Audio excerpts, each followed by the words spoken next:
Well, whenever. Time to begin. As soon as I start, though. Please have a seat. We're going to get started. Thank you. Good job. Spoken with authority. All right. Going live. Get up there.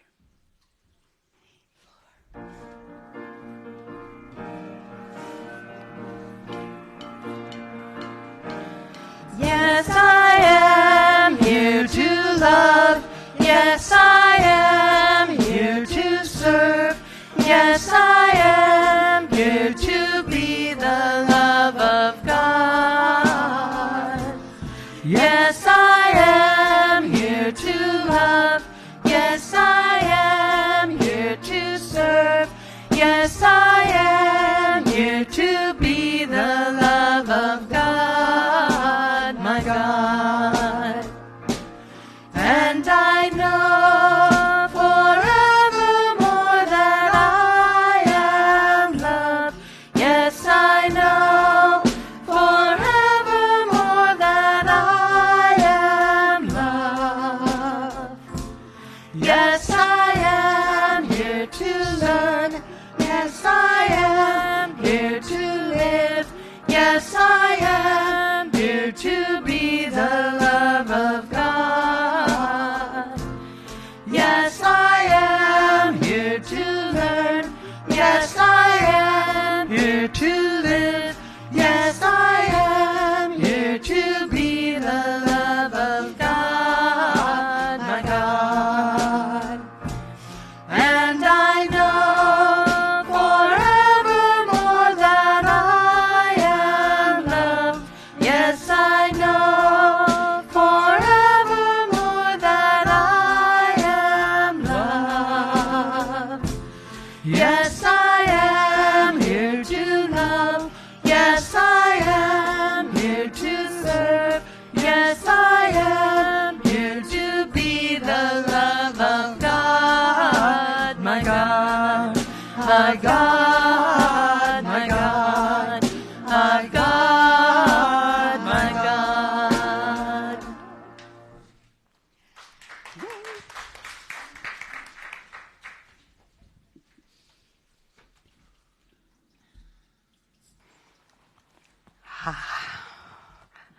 I'm back. So, good morning.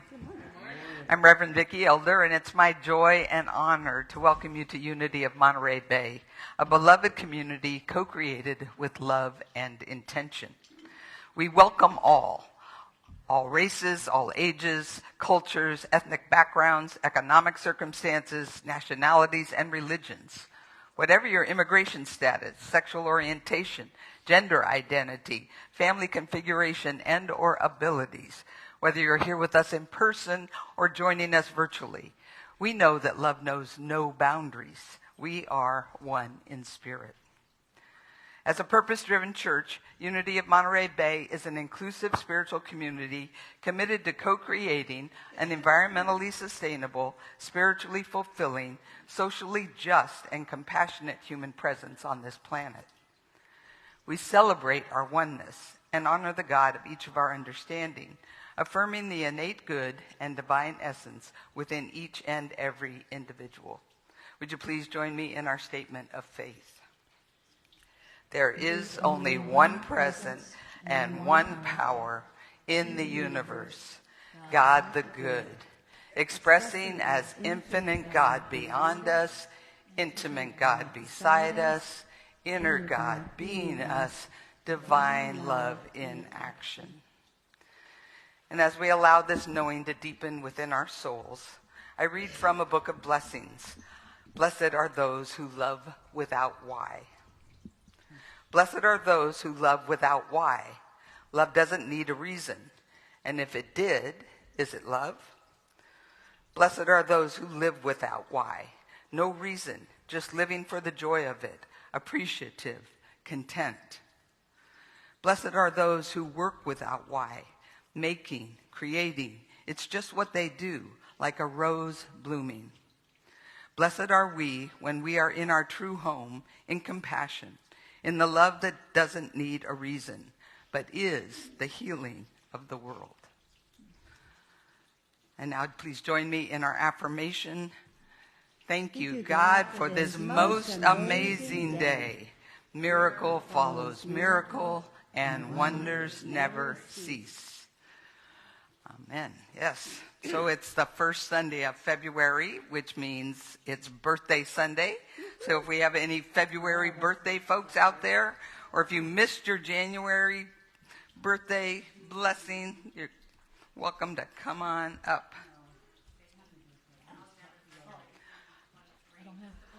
Alexander's going to be 23 this month, so. Oh, all right. Colleen's here for Victoria.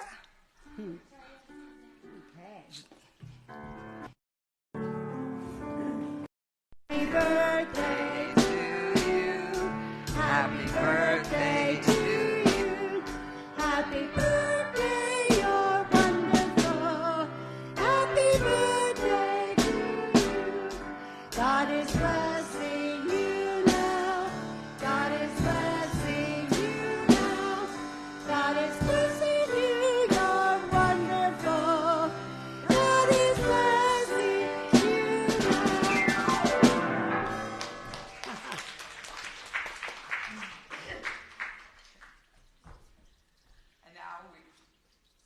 And now we also celebrate our children. Those we just saw here that are in our spiritual communities, all the children in our families and in our larger community, and all the children of the world.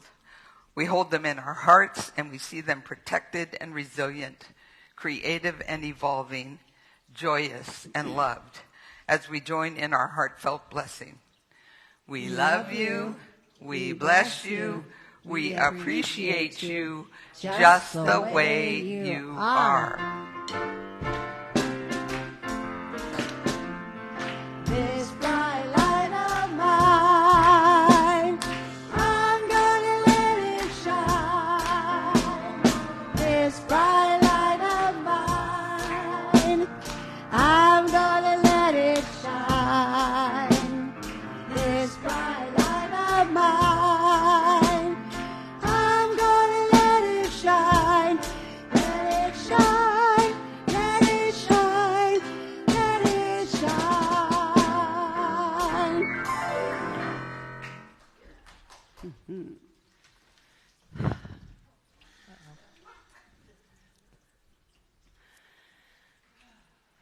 So, I think I'm a little loud, I can already tell. Let's all take a collective deep breath in and let it out with an audible sigh. As we center ourselves to embrace this blissful interconnection with Spirit, and we invite the chime to call us into the sacred space within.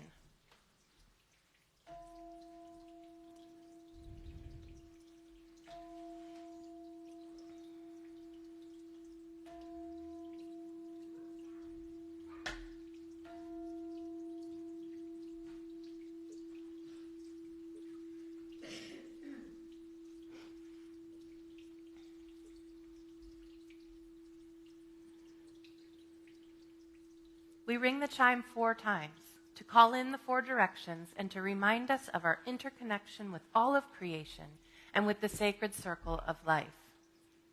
As it resonates through our very being, follow its call into this now present moment within. Continuing to focus on our breath, with each inhale, we open our hearts and minds. We envision our breath reaching every cell of our being. And with each exhale, we see all barriers and obstacles dissolving into the divine flow. And again, as we inhale, we expand the spaciousness within us as we move beyond the limitations and boundaries of our bodies. And as we exhale, we ground ourselves deep within Mother Earth and into our oneness with the universe. Finally, we breathe our awareness into the highest expression of love, light, joy, and peace we can imagine, as we experience a transforming wave of gratitude. With a fullness of heart, we say yes to it all. embracing, claiming, and knowing the divine Christ Spirit expressing in, through, and as us. And with a final exhale, we say, thank you, God. So now fully centered and transformed by the power of Spirit, we enter into our lesson and meditation time with today's daily word. We read from the Daily Word of February 4th, shared with permission of Unity, publisher of Daily Word, that can also be found at dailyword.com. And the word is light. I invite you to allow my words to be your words.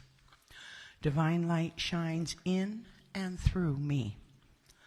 I start every morning by affirming the light of God is shining within me. This simple act reminds me I am a radiant spiritual being. I feel joyful and eager to share my divine light with everyone I meet. I am the light of God. In the past, I may have chosen to keep my light hidden, afraid to call too much attention to myself. I remember the words of Jesus from Matthew chapter 5, verses 15 and 16. No one, after lighting a lamp, puts it under the bushel basket, but on the lampstand, and it gives light for all in the house. In the same way, let your light shine before others. As I give of the divine light within me, its illumination grows stronger. As I shine boldly and brightly, I ignite that same blessed spark within others so that we may join together in sharing God's light with the world. And from the scriptures, oh, send out your light and your truth. Psalm chapter 43, verse 3.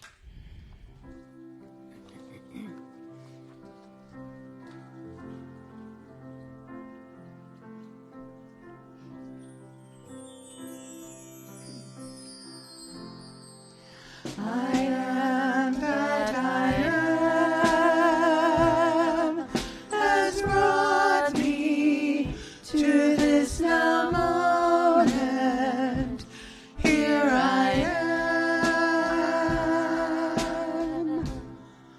I am that I am has brought me to this now moment. Here I am to be the voice and to be the heart through which heaven is made known on earth. To be the voice and to be the heart through which heaven is made known on earth. I am that I am. I am that I am. I am that I am. I am. I am that I am. I am that I am.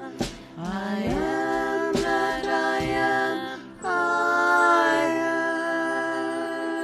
am. In witness to the wisdom of the many paths to the sacred, we read from 3 sacred traditions on this morning's topic, How then shall we live? From Buddhism, the purpose of our lives is to be happy. If you want others to be happy, practice compassion. If you want to be happy, practice compassion. From Judaism, He has told you, O mortal, what is good, and what does the Lord require of you but to do justice, and to love kindness, and to walk humbly with your God? From Christianity, I give you a new commandment, that you love one another. Just as I have loved you, you also should love one another. By this everyone will know that you are my disciples, if you have love for one another. John chapter 13, verse 24.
strength of God.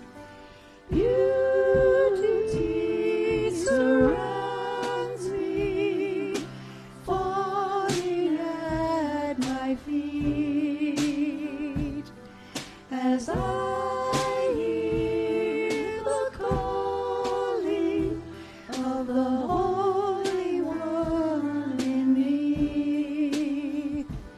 We are made,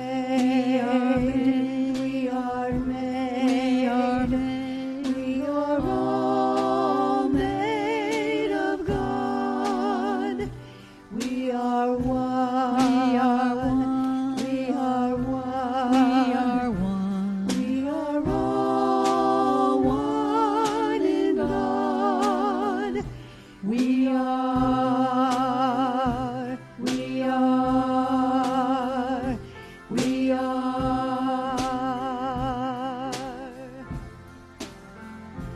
we are, we are, we are, we're one in God.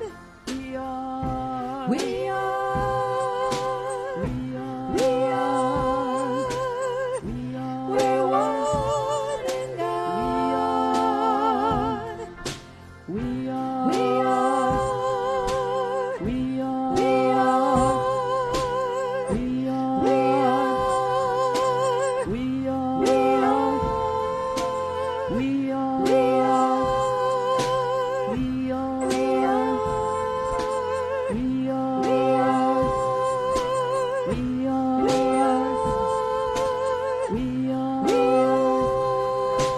we are, we are.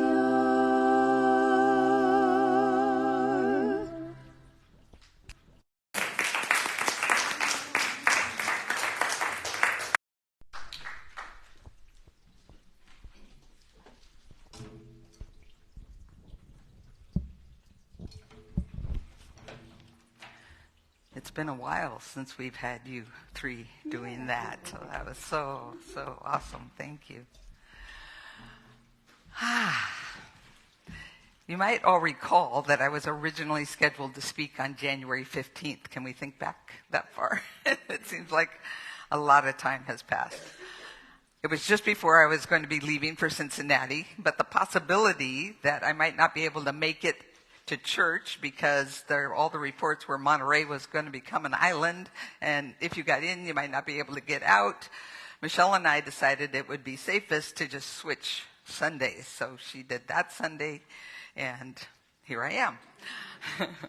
So my topic for then was prompted by reflections typical of the beginning of a new year. In essence, musing on where we've been and where we're going, and it just seemed like it was a question that was coming up.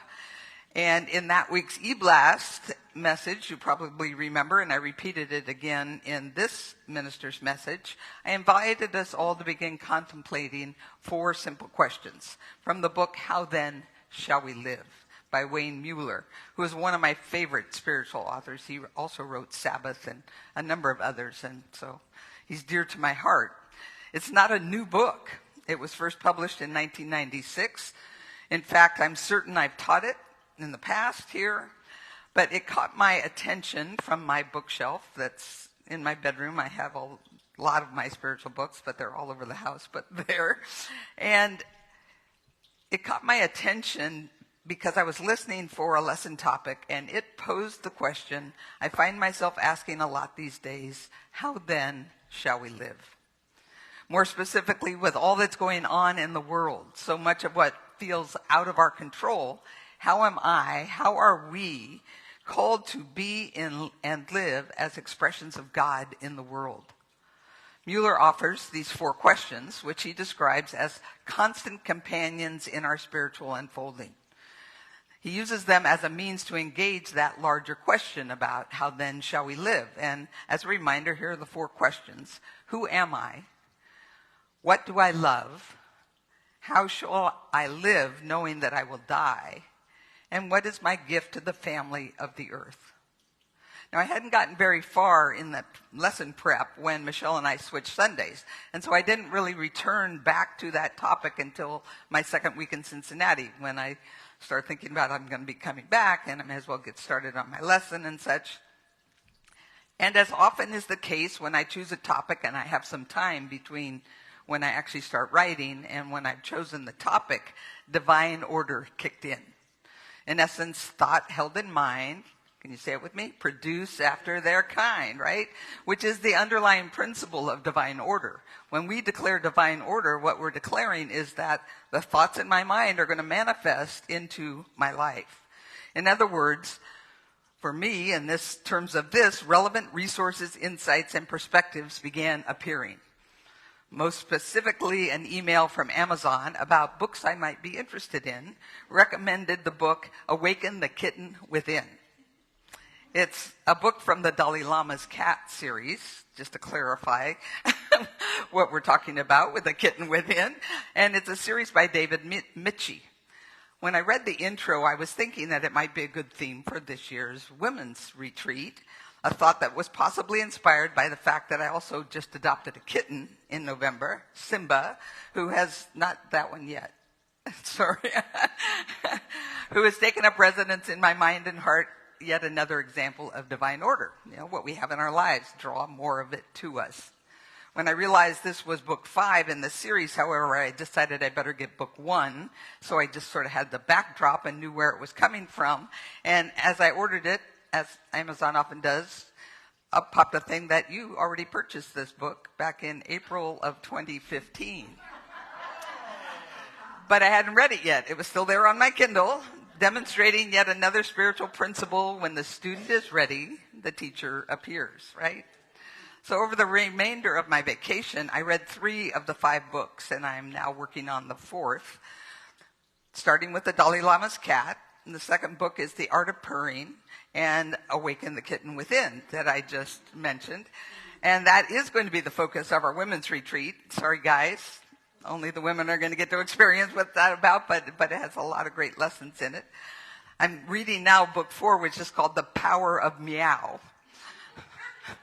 I highly recommend this series. As humorous as they sound, they have great lessons in them. What I discovered is that the series offers also powerful and meaningful insights regarding today's lesson. How then shall we live? So this morning, I'm going to focus on the first of the 4 questions. Who am I? Given the time constraints of a Sunday lesson, and because engaging this first question is actually foundational and fundamental to looking at the other 3, which we may do at a later date. And as the lesson title suggests, we'll be guided and inspired on this journey by HHC, short for His Holyness's Cat, one of the many names that she acquires during her spiritual adventures with the Dalai Lama. But first, a little context. Clearly, these stories are fiction, but that doesn't negate the many truths and insights and teachings that they offer. After all, stories are always one of the best ways and most effective ways for us to learn and to teach truth. They're told from the perspective of HHC, who, as revealed in the first story, began her spiritual journey as a yet unweaned kitten who had been abducted from her mother with her 3 siblings by 2 young boys on the streets of Delhi with the intention of making some money by selling the kittens. They're Persian cats and very valuable in India and such. And so these little boys, hungry, found them in the alley and decided they were going to sell them. HHC, the smallest and weakest of the litter, was injured during the abduction when they accidentally dropped her. And that seemingly unfortunate event, however, led to her being rescued by His Holiness the Dalai Lama. The Dalai Lama's car just happened to be stopped in traffic at the precise moment that the boys had decided HHC, they didn't know that name, but this little kitten they had, was unsellable. She couldn't really walk, she was getting very weak, and so they'd wrapped her in a newspaper to be unceremoniously discarded. In her own words, I felt the flame of life inside me flicker dangerously low, except that His Holiness dispatched his attendant to purchase me And I was soon resting comfortably in the back of the Dalai Lama's car, where milk bought from a street vendor was dripped into my mouth as His Holiness willed life back into my limp form. HHC admits she only knows these facts because she's heard the story recounted so many times that she's memorized it. But she does add, what I do remember is waking up in a sanctuary of such infinite warmth that for the first time since being wrenched from our burlap nets that morning, I felt that all was well. Looking about to discover the source of my comfort, I found myself looking directly into the Dalai Lama's eyes. And thus begins the adventures, spiritual education, and enlightenment of HHC, which she decides she must share with the world, saying, "You see, I am the Dalai Lama's cat, and the message I have for you comes from none other than His Holiness." So now let's turn back to our question, who am I? And what HHC has to teach us about this journey. Mueller suggests that the search for our essence, our true identity, is fundamental to determining how we shall live. Are we spirit or flesh, sacred or secular, fragile or strong, broken or whole, irrevocably shaped by the circumstances of our personal histories, or free to move and grow to uncover new and brighter paths? Clearly, the naming of who we are helps determine the course of our lives, ultimately influencing what we love, how we will live given our finite circumstances, and what gifts we will bring to the family of the earth. In short, each name, in essence, each descriptor that we receive from others or give to ourselves brings with it a way of seeing, experiencing, and responding to the world.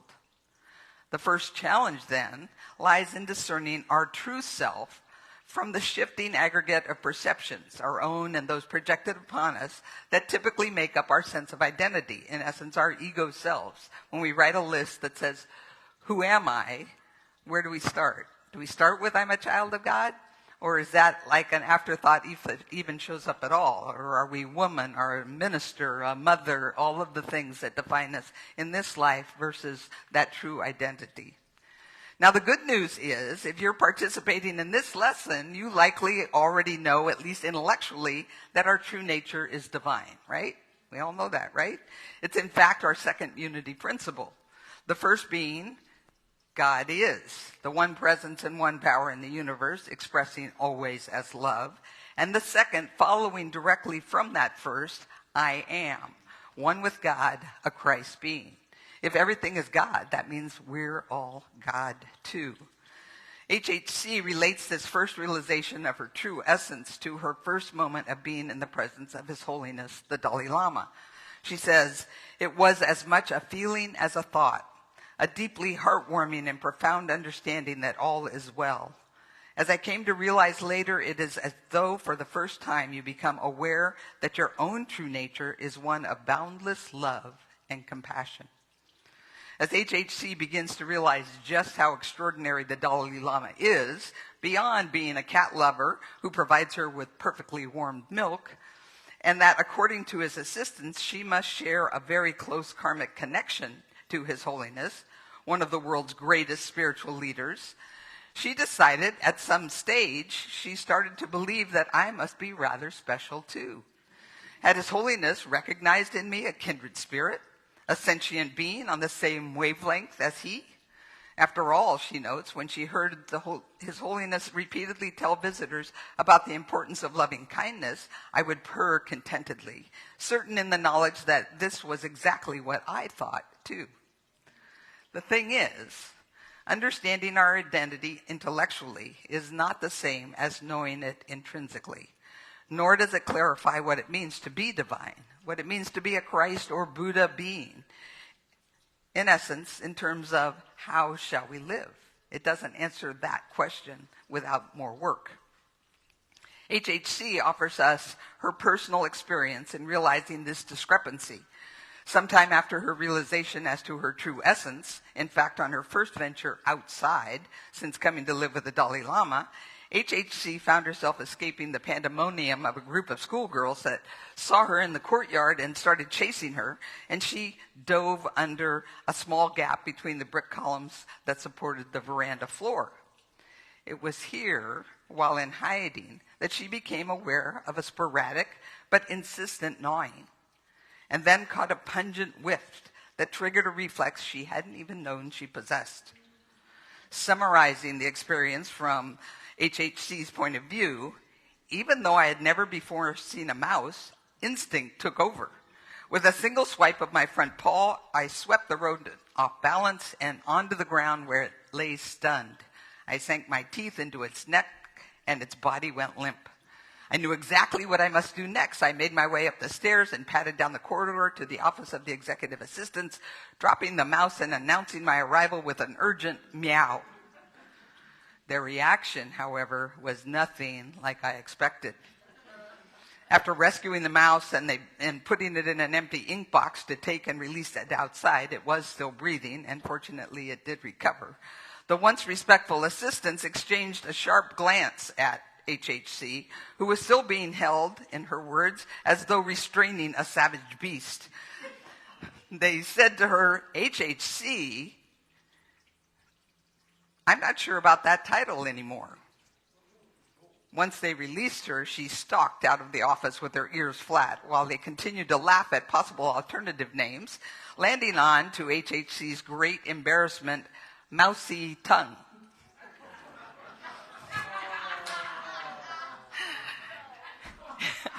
In the hours that followed, sitting in the tranquil sunlight of His Holyness's window, however, HHC began to realize the enormity of what she had done, how she had totally forgotten the Dalai Lama's teachings of loving kindness while stalking the mouse, instead letting instinct take over. She lamented, not for one moment had I considered my action from the mouse's point of view. And then further reflected, I was beginning to realize that just because an idea is simple, it isn't necessarily easy to follow. Purring in agreement with high-sounding principles meant nothing unless I actually lived them. And isn't that the truth for all of us? Which is why Unity's fifth principle is walking our talk in our daily living. This journey, this spiritual journey, isn't just about waking up to the truth or even studying and intellectually understanding the truth. Rather, it also calls us to develop the capacity to stay awake, to stay and have that experiential knowing that we are one with God, and from that being able to align our behavior with our true essence, which is love. And that requires practice. For example, as I was working on this lesson yesterday morning, I found myself growing increasingly impatient and frustrated with my kitty, Simba, who wanted attention and kept trying to climb into my lap. There she is. Wanted to lay on my computer, just was... In fact, just as I typed the words that I just spoke about staying awake and aligning our behavior, it hit me that I wasn't behaving with much loving kindness. And the good news is that the realization allowed me to shift both my thoughts and my behavior, and appreciating my kitty's purring as I held him with one arm and continued typing with one hand for a while until he finally felt satisfied and walked away. So back to HHC, she was worried if upon his return the Dalai Lama would be told her new embarrassing name and whether she would be banished from her beautiful haven forever. She was greatly relieved, however, when the Dalai Lama said to her that night as he stroked her fur that they had told him what had happened. And then he gently added, sometimes our instinct, our negative conditioning can be overpowering. Later, we regret very much what we have done. But that is no reason to give up on yourself. The Buddhas, they have not given up on you. Instead, learn from your mistake and move on, like that. And then turning out the light, His Holiness said, tomorrow we start again. And such is the spiritual journey, whether in our meditation practice when our minds wander, as they inevitably do, and we start again as many times as needed, by bringing our attention back to our breath, a mantra we've chosen, an affirmation, or some other focal point. nor is it different than in recognizing and catching ourselves in negative, frustrating thinking patterns so that we can pause and take a breath and shift our attention to something more interesting, as one of my spiritual teachers used to say. For example, from impatience, like me with my kitty, to the present moment. From fear of lack to thoughts of gratitude. From snap judgments to compassion and seeking understanding. From holding anger or resentment to forgiveness. And from negative self-talk and giving up to affirming our true essence and starting again. In short, once we know our true identity, the second challenge is learning how to live from that inner truth, rather than allowing our outer circumstances or appearances or perceptions to continue to determine our lives. In essence, it's how we answer the question, how then shall we live? In Book 2, The Art of Purring, the Dalai Lama challenges HHC to discover for herself the true cause of happiness, in essence, to investigate the art of purring while he is on an extended trip to America. He knew she was going to be sad that he was leaving, so he challenged her that her happiness isn't really about him, and he wanted her to discover. They have these great conversations. Dalai Lama seems to read her mind, and she then shares those thoughts with us in this magical kind of way. So HHC takes the challenge quite seriously, which is the story of Book 2. Towards the end of the book, upon the Dalai Lama's return, she summarizes the lessons she's learned through her mindful observations of discussions and events at the Himalaya Book Cafe and at another friend's yoga studio, places where she hung out during the 49 days that His Holiness was gone. She had made friends there. They had created perches for her in the yoga room, and in the coffee room she had her own little shelf, and the cafe's owner was always happy to say, yes, it's the Dalai Lama's cat is here and such. So she was quite famous. I'm going to paraphrase her full summary of her teachings, and that's also what is in your handout. So you don't have to worry about taking notes or anything. You have this with you. She listens to all of these voices and shares these things. By listening to discussions down at Himalaya Book Cafe, I've come to realize that despite all our ideas about who or what will make us happy, much of the time our expectations are wrong. Happiness arises as a side effect of one's dedication to a cause greater than oneself. Happiness isn't to be found in the past, nor should it be expected in some mythical future. Each of us has the capacity for greater happiness through practices like meditation, gratitude, learning, and service. And the relationship between happiness and success is the reverse of what many people assume. She says, I also learned from the sudden death of Chogyal, the Dalai Lama's young assistant who often took care of me in His Holiness's absence, that only by developing a keen sense of life's brevity are we able to experience each day for what it is, a miracle. And from the ever-wise Geshe Wangpo, I learned 4 practical tools for cultivating equanimity. 1, impermanence. Never forget, this too shall pass. 2, worrying for no purpose. If we can do something about a situation, do it. If not, let go. Every minute we spend worrying, we lose 60 seconds of happiness. 3, don't judge. Judging something bad only delays the discovery of the hidden possibilities, blessings, and lessons that are present in every situation. As long as we stay stewing and complaining and asking, why me, why'd this have to happen, all of that is wasted time from us saying, so what can I learn here? Because what we know is many circumstances that we judge as bad often turn out to be the best thing that ever happened to us, where we learn the most important lessons. And finally, the 4th tool, no swamp, no lotus. Suffering is like the swamp. If we're willing to grow through the process, we become capable of transformation, becoming truly beautiful like the lotus flower. Finally, HHC shares the Dalai Lama's thoughts about the true causes of happiness, because the Dalai Lama had promised her that if she thought about what would bring her happiness, that he would also share his thoughts.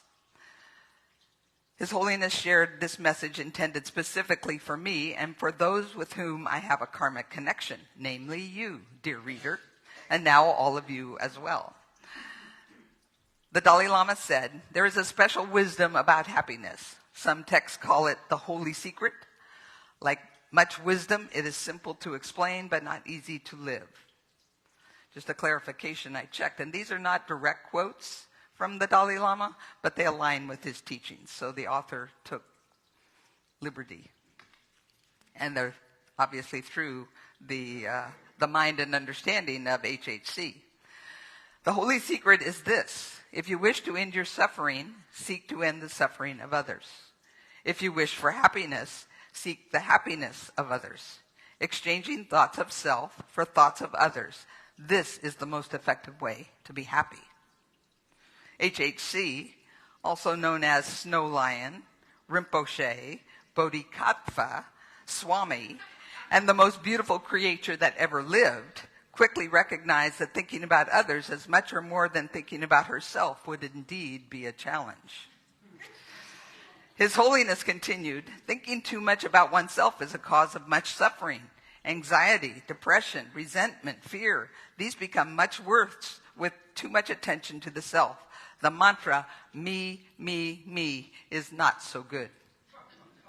After which HHC realized that indeed, the times when I had been the unhappiest were the times when I had been the most preoccupied with myself.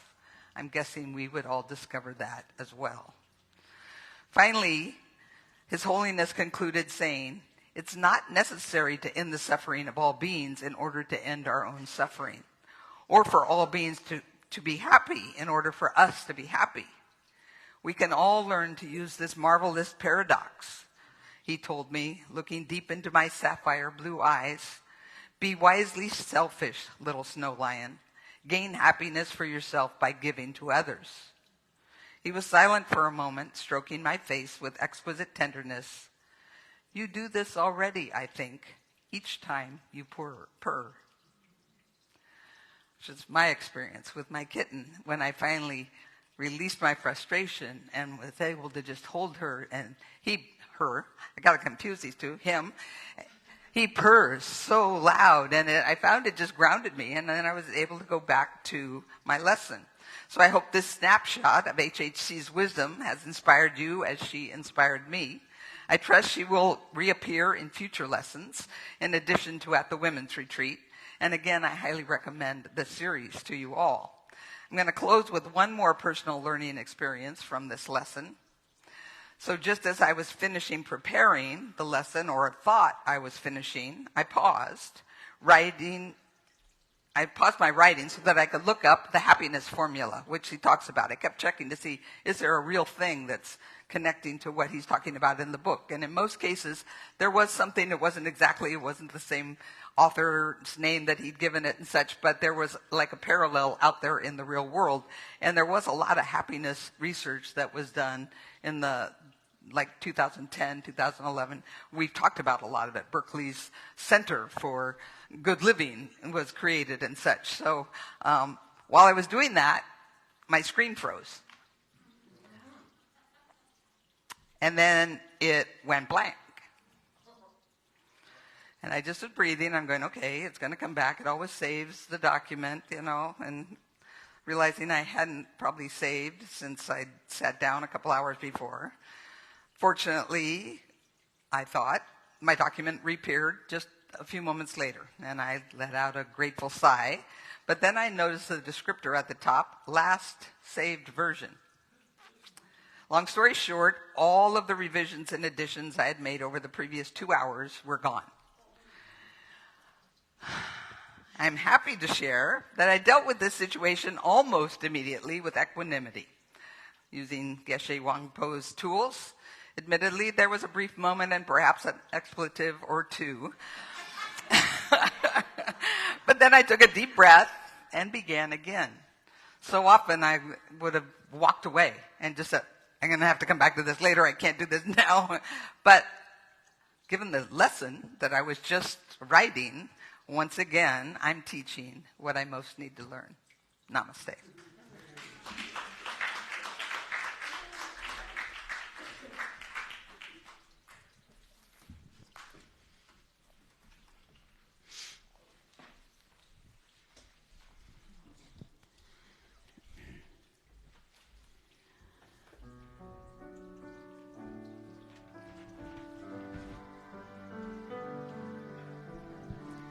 God before me, God behind me, to the left and the right.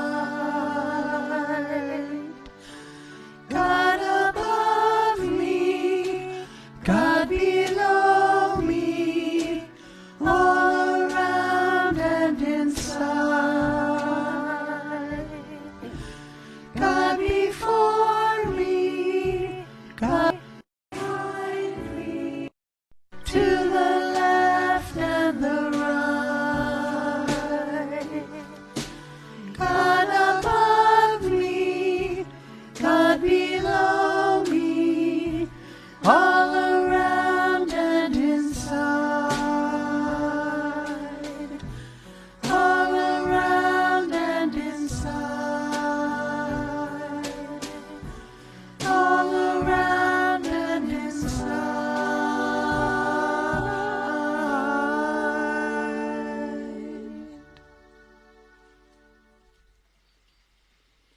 So we've come to that time now where we have an opportunity to enter into a few moments of quiet contemplation.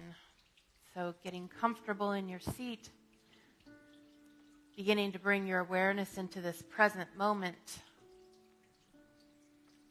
feeling your body resting gently on the pew, noticing your gentle inhale and exhale, becoming aware of any sensations in the body, any feelings that may be present for you in this moment, and allowing them to just be, just as they are, letting everything be just as it is in this moment, without needing to change it. Just resting gently in what is.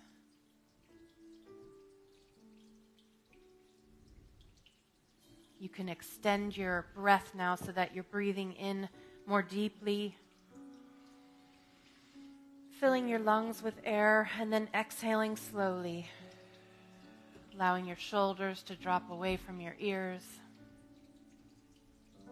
Letting this next breath come in to deepen the belly, with the belly expanding as you breathe in.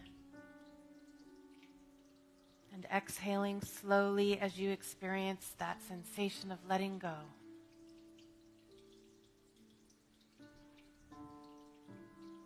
Just resting your attention on the gentle inhale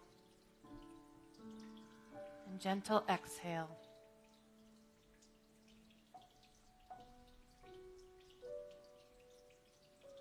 And I invite you now to bring your attention to the heart space. Just becoming aware of this heart center. As you feel your chest expanding with each breath, contracting and falling gently with each exhale. And as you bring more and more of your attention to the heart space, feel this power center begin to activate. Thinking of someone or something dear to you, a beloved person or pet, just bringing that image to your mind and allowing it to bring a gentle smile to your face.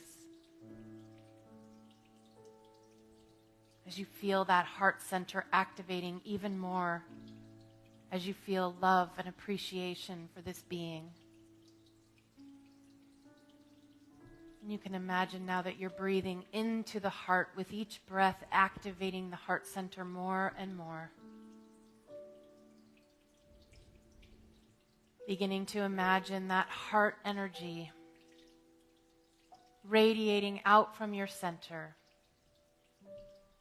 filling your whole body, blessing and nourishing each and every cell of your body.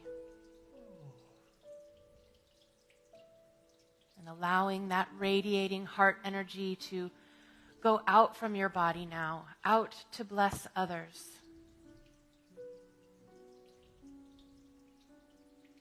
And as you imagine this energy going out to bless those in your life, those in your family, your neighborhood, your friends, this community, just gently say to yourself, may you be happy. May you be healthy. May you be safe. May you be peaceful and at ease. Feeling those loving intentions radiating out to bless those in your life.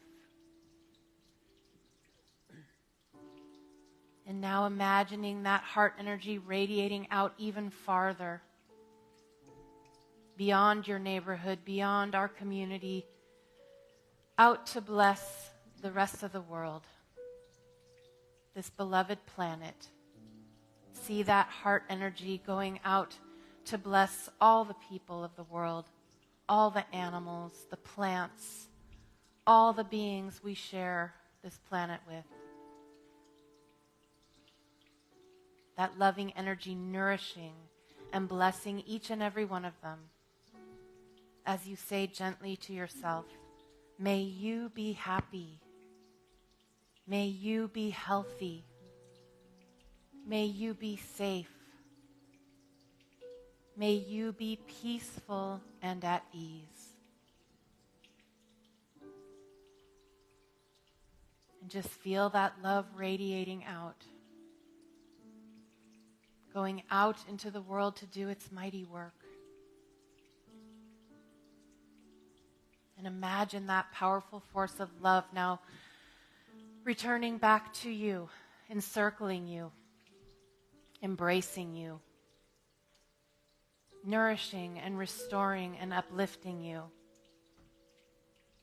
As you bless yourself with these words, may I be happy. May I be healthy. May I be safe. May I be peaceful and at ease. And receive those words. Receive that radiating love like a hug wrapping around yourself. And just rest gently in that intention and that energy of loving kindness for just a moment in the silence.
Gently preparing to bring this time to a close, you can begin to move your body a little and bring your attention back to this time and place. Grateful for this time of restoring ourselves and reminding ourselves of the truth of our being so that we can remember that place and return to it even easier next time. We are so grateful for this loving peace that surpasses human understanding, that loving presence of God. And so with a heart full of gratitude, we say thank you, thank you, thank you. And so it is. So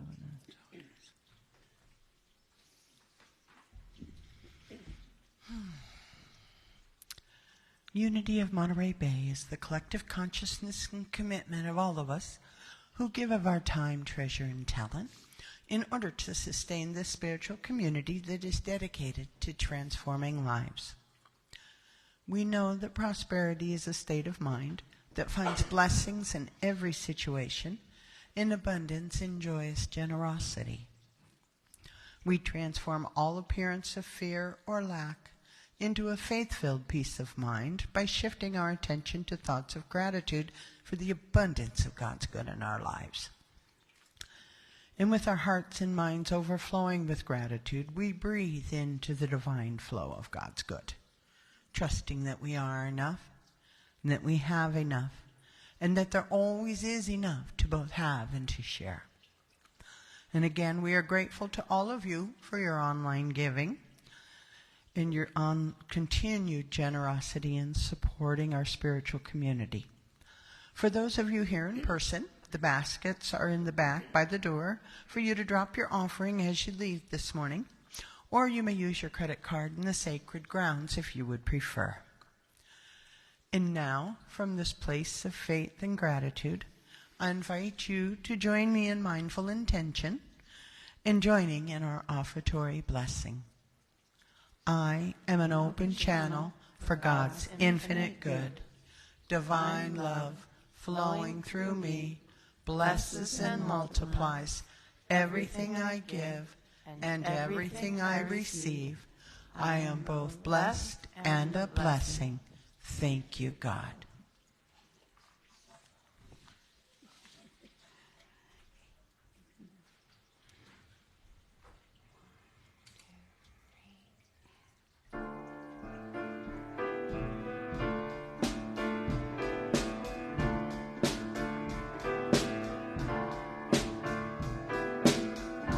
I am divinity in action.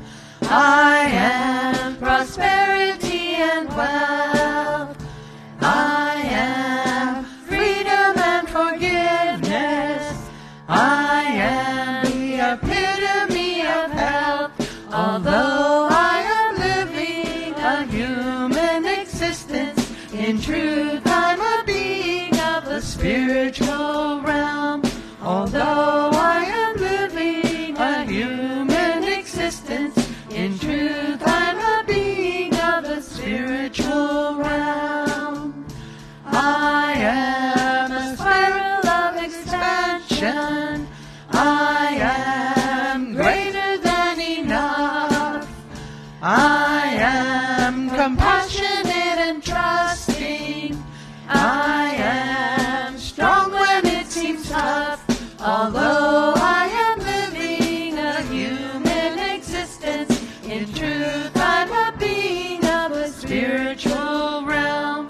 Although I am living a human existence, in truth I'm a being of the spiritual realm. I am endlessly creative. I am intuitively wise. I am here in divine timing. I am the sight beyond my eyes. Although I am living a human existence, in truth I'm a being of a spiritual realm. Although I am living a human existence, in truth I'm a being of a spiritual realm. I am all that I desire.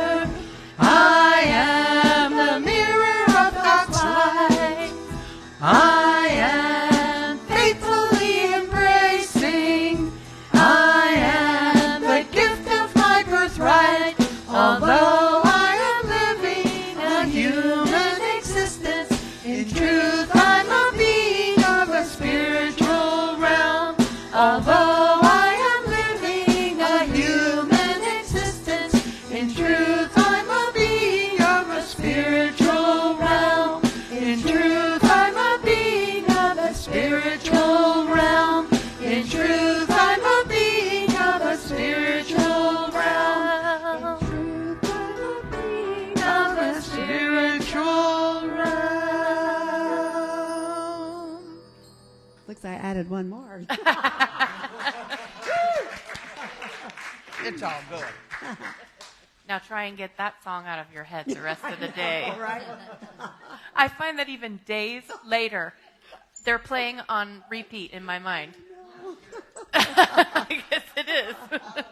Yeah, auto loop, exactly. Well, today we want to thank Chandra T. Jefferson, Richard Burdick, Denise Rosier, and Daniel Namod for their inspiring music. And, of course, our awesome music team, John and Denise and Sue. And today we had a beautiful duet with Marianne. And, well, a triet. Trio. What do you call it when Trio. it's three? A trio. Trio. Try it. A triet. Try it. That's good. I'm making up words, Thank you. That was a beautiful song, and we are grateful for everyone's contribution. And Robin singing also. Sorry. Got to get everybody in there. Yay, Robin! Woohoo! Okay, I have 4 cats, and I'm going to be thinking a lot about this stuff because I'm pretty sure they're not practicing spiritual principles. I'm pretty sure they are fully focused on themselves, and they're not the Dalai Lama's cat. Yeah.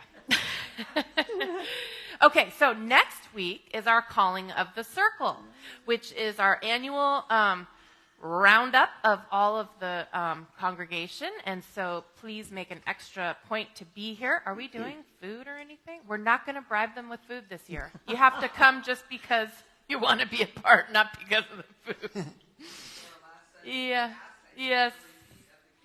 Yeah, that's true. That's true. That's what we get for being so huggy and lovey with one another. Okay, so no luncheon this year, but it will be a meeting right after the service. How long should we expect that to go? Just giving people a ballpark. Hour and a half. Okay. So we are voting on a very small change to our bylaws. So if you're a voting member, you'll want to be here for that. And we are confirming some new board members or voting for new board members. Okay. Yeah. So we have lots to get done next week, but this is a congregational meeting, so it's also a time to bring ideas, concerns, things that you would like to bring to the whole congregation. It's a business meeting, but there's time for that too. So, all right, that's next week, and I think that's it for announcements. So as we bring our service to a close this morning, we're so glad that you've joined us, whether you're here in person, and we're glad so many of you are. And I'm getting hand signals from the back. Uh-oh, here comes Larry.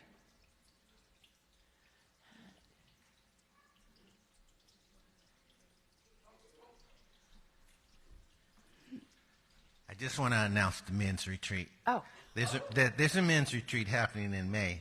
A lot of the guys here have been to the retreat and more than once, Michael and John Hyo and all the guys. But if there's some who haven't went and like to go, it's in Tahoe, and so it's a 5-hour drive. It's a regional, so I think Tahoe is like the central location, and that's the reason it's there, 5 hours, and we usually stop halfway there to have some lunch. So the ones who need to ask their wife if they can go. And Nicole said it's okay for me to go. Well, that's good. I'm glad for that. Again, I've been 3 or 4 times.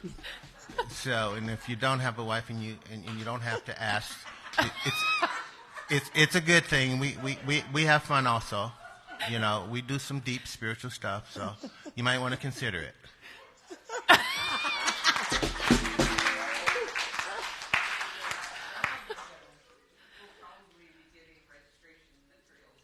We will be getting registration materials, and we will put them in the back. So ask your wives. And thank you, Larry, for that moment of comic relief. Larry is so effortlessly hysterical, like deadpan, like he doesn't even realize how funny he is. All right. as I was saying, we are glad you joined us, and whether it's your first time with us or you are a regular, we want you to know that wherever you are on your spiritual journey, you are welcome here. Our prayer chaplain on duty today is Miss Robin, who has her prayer stole on, so you will know who she is. She's available to pray with you after the service, and we give thanks for the service of all of our prayer chaplains who are always holding the high watch for our community. So with that, let's form our closing circle for our prayer for protection and our peace song.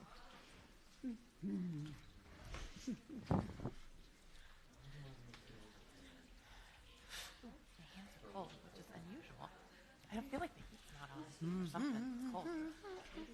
Which is better than being hotter than hot. Hey, girlfriend. Are you?